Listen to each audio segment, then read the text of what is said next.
Amaury Vergara and friends have teamed up to try to create a counterbalance in the MX League with the famous G8 group.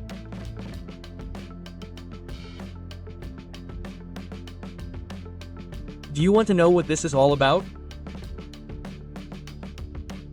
What is the intention and how is it that the owner of Chivas has a role in this issue? Well, stay here with me and we will talk about it below so that you find out exactly what it is all about, right? This lawsuit between Amaury and the people who have power. I am Jesus Bernal and I thank all of you for your attention.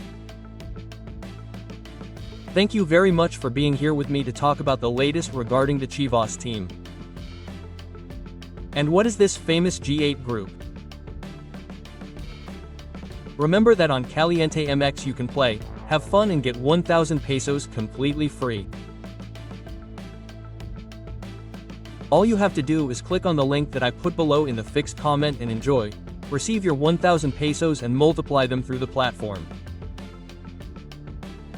So now you know, Caliente MX, click on the link below in the pinned comment, 1,000 pesos, totally free to play.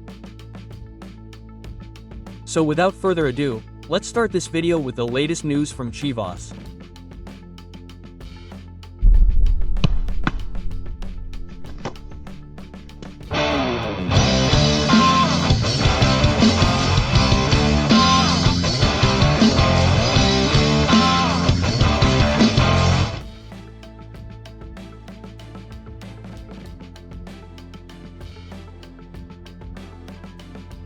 Well, there's been a lot of talk in recent days about the famous G8 at the owners' meeting, right? What is this G8?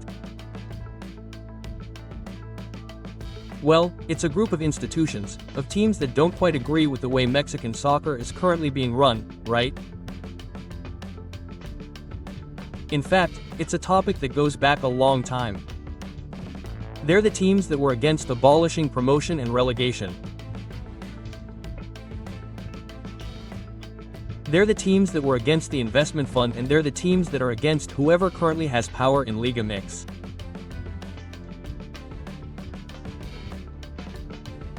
And let's say they've rebelled and are starting to work together. Who makes up this group? Chivas, Leon, Pachuca, Juarez, Toluca, San Luis, Rayados and Tigres.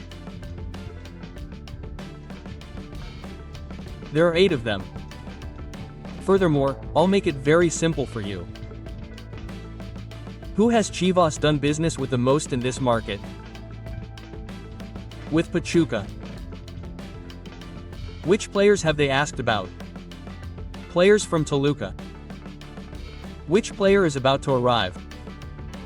One from Juarez. I mean, I don't know if I'm making myself clear, even among themselves. They lend a hand to reinforce the teams in the groups or institutions that are in this group. And there, Amaury Vergara's role is clearly important. The bad thing for them is that they are not the majority, because with 18 institutions, there are 8.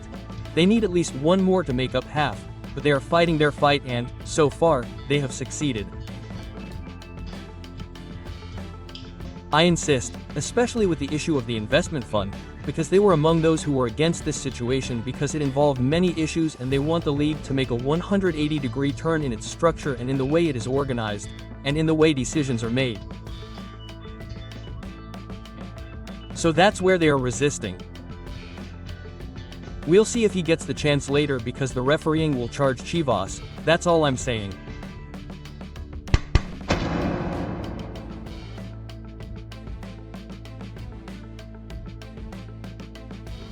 And today will surely be the debut of Richy Leesma.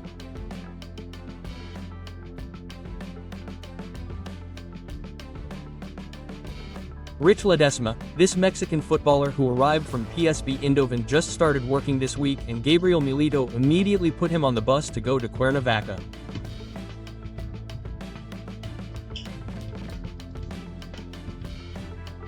An element that I believe in understanding that with Miguel Gomez and Alan Mozo on the team, that is, with the decision that Alan Mozo is staying, his place could be more in the midfield, which is where Fernando El Nene Beltran came from.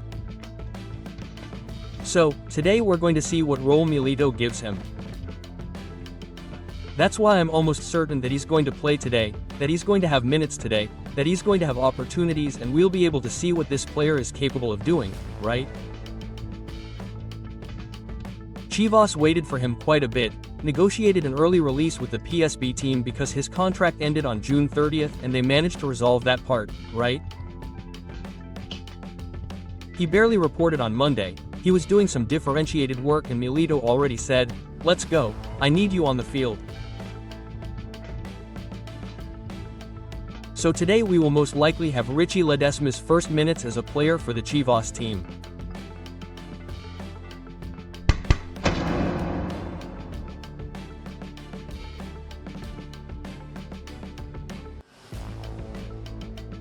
Today's match between Chivas and Atlante is currently being broadcast in Mexico.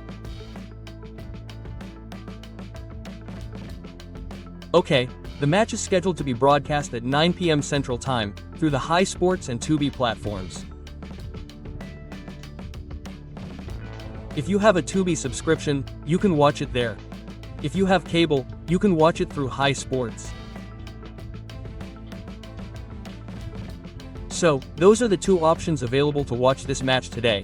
I insist, for me, it's interesting because it gives us the chance to see and observe what Gabriel Milito intends with this Chivas team, what he wants to do with the red and white squad, and continue to see the progress and evolution of what the coach intends with the sacred flock.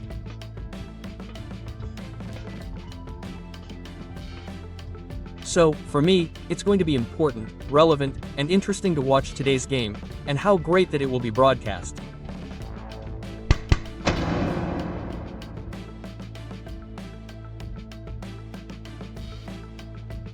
And finally, Chivas still have 3 more games left after this Copa Morelos. They play Atlanta on Friday, Cruz Azul or Leon on Sunday. Then next week they go to Zacatecas to face Mineros and then Santos or Cruz Azul. And the preseason ends on July 5th when they face Necaxa in this match. Look, I'm savoring it. Necaxa against Chivas in the city of Aguascalientes. Let's see, shall we? Let's see the reception for Coach Fernando Gago. Okay, that's all for this video. Thank you very much for your attention. Keep subscribing, commenting, sharing, liking, and I'll see you next time. I'm Jesus Bernal. Bye.